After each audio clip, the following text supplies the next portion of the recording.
La Ligue des Champions est la compétition européenne la plus suivie dans le monde. C'est vraiment une compétition qui allie aussi bien prestige, tactique ou individualité. Au final, nous en sommes déjà en quart de finale. Les 8 meilleures équipes ont pu se qualifier. Elles ont pu nous procurer des émotions, des surprises ou encore des équipes qui ont su garder le contrôle des matchs aussi bien à l'aller qu'au retour. Au final, 3 équipes anglaises, 2 équipes allemandes, une équipe française, une équipe portugaise et une équipe espagnole. Désolé pour les Italiens, il faudra attendre l'année prochaine pour avoir une équipe à ce stade de la compétition. D'ici là, nous allons voir dans cette vidéo les différentes confrontations qui ont pu être tirées aujourd'hui à Lyon lors du tirage officiel de la Ligue des Champions. Nous allons voir un petit peu quelles sont les forces en présence. On va essayer de réagir à chaud sur ce tirage.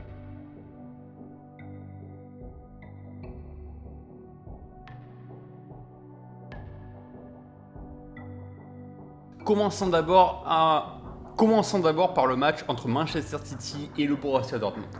Les Allemands, c'est une équipe qui a un petit peu plus du mal cette année en Bundesliga. Ils ont eu un changement de coach en milieu de la saison. Ils ont quelques lacunes défensives qu'ils n'arrivent pas toujours à gérer. Heureusement qu'ils arrivent un petit peu à compenser avec cet apport offensif aussi bien constitué d'un Marco Reus qui revient petit à petit à son meilleur niveau, d'un Jadon Sancho qui exécute parfaitement bien son côté droit, ou encore surtout Erling Haaland dont on ne cesse de parler sur les réseaux sociaux et qui ne cesse d'enchaîner but sur but, notamment en Ligue des Champions. Le problème, c'est qu'en face, tu as une équipe de Manchester City qui, elle, est en train de tuer la Première Ligue. Ils sont au moins 15 points d'avance sur Manchester United. Ils sont proués pour gagner la Première Ligue en fin de saison. Ils ont une stabilité défensive qu'ils n'avaient pas eu depuis 2-3 saisons et qu'ils ont enfin réussi à gérer. Ils retrouvent un petit peu plus leur efficacité offensive avec notamment Riyad Mahrez, Bernardo Silva ou encore un Kevin De Bruyne qui peuvent faire des différences. Le problème de Manchester City, c'est qu'ils ont toujours ce spectre des quarts de finale qui n'arrivent pas à passer depuis 4-5 saisons aujourd'hui. Donc voilà, aujourd'hui, on parle beaucoup du Paris Saint-Germain qui a eu ce mal-être depuis 2-3 ans de ne pas réussir à passer les huitièmes de finale. Pensez que pour Manchester City, c'est un petit peu la même chose avec les quarts de finale. Est-ce que cette année, le fait de tomber sur un adversaire un petit peu plus faible, on va dire sur le papier, est-ce que ça va leur tirer un avantage particulier? J'espère vraiment que Manchester City, ça sera vraiment la bonne année pour eux pour enfin se hisser en demi-finale sous l'ère Guardiola. Passons maintenant au match entre le Paris Saint-Germain et le Bayern de Munich, le remake de la dernière finale de la Ligue des Champions.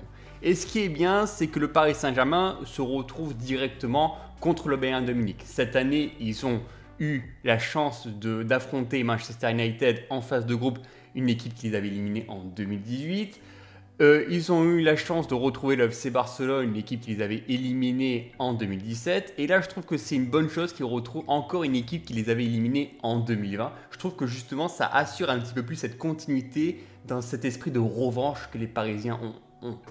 Alors, c'est vrai que les Parisiens aujourd'hui n'ont pas forcément le meilleur jeu. Ils ont eu ce match référence lors du match aller contre le FC Barcelone où ils avaient atomisé leur adversaire à l'extérieur. Aujourd'hui, ils doivent s'appuyer sur ça, ils doivent s'appuyer sur cet état d'esprit pour justement aller titiller un petit peu plus les ogres bavarois. Aujourd'hui, ils ont les capacités, ils ont les individualités, ils vont retrouver Neymar, ils vont retrouver pas mal de mordants, ils vont retrouver cet état d'esprit. On sait que la Ligue des Champions, c'est une compétition qui leur tient à cœur. Ils doivent justement se profiter psychologiquement de cet avantage-là pour aller faire des différences et ne pas tomber dans le piège allemand.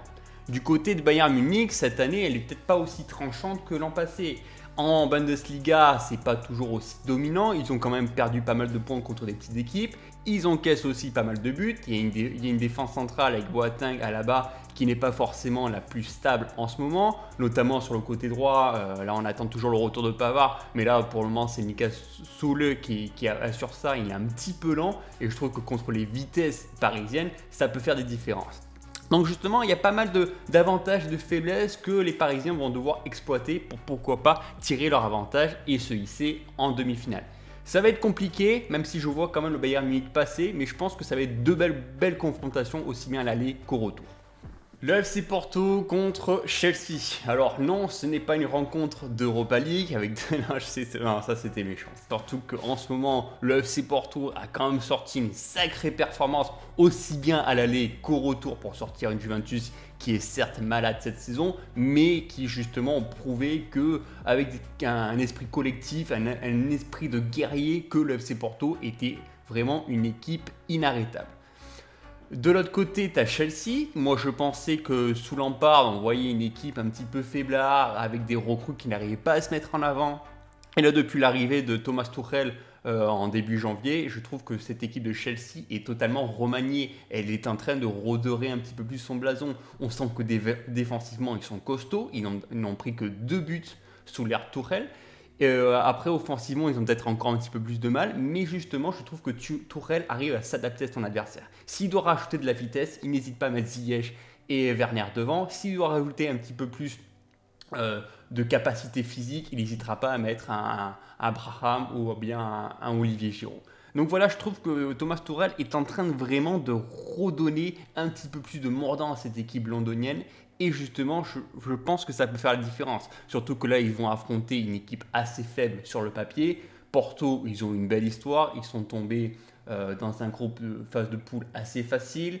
Ils ont tombé contre une Juventus qui était malade. Là, ça va être un petit peu plus compliqué face à l'aspect tactique de Thomas Tuchel et Chelsea.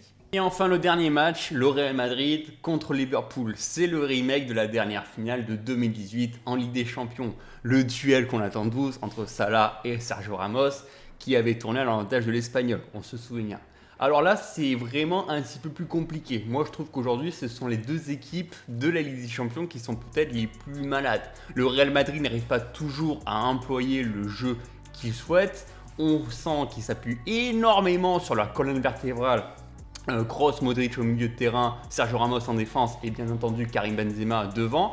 Mais sinon, on sent que l'équipe est un petit peu perdue. C'est pas une équipe qui arrive justement à influer une offensive assez permanente et s'appuie beaucoup sur des individualités et sur de la qualité, notamment du meilleur avant-centre du monde, Karim Benzema.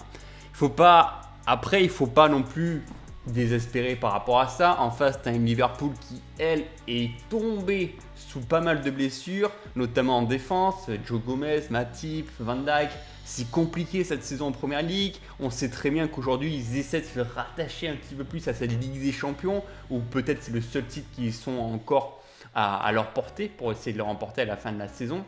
Mais sinon, Liverpool, c'est quand même compliqué. Même offensivement, le trio Salah, Mané, Firmino n'est pas aussi tranchant qu'il y a 2-3 ans. Donc, il y a pas mal de paramètres assez faibles qui vont rentrer en jeu. Et je trouve que justement, on va voir vraiment laquelle de ces équipes va essayer de tirer au maximum de cette faiblesse de l'autre pour justement essayer de se qualifier en demi-finale.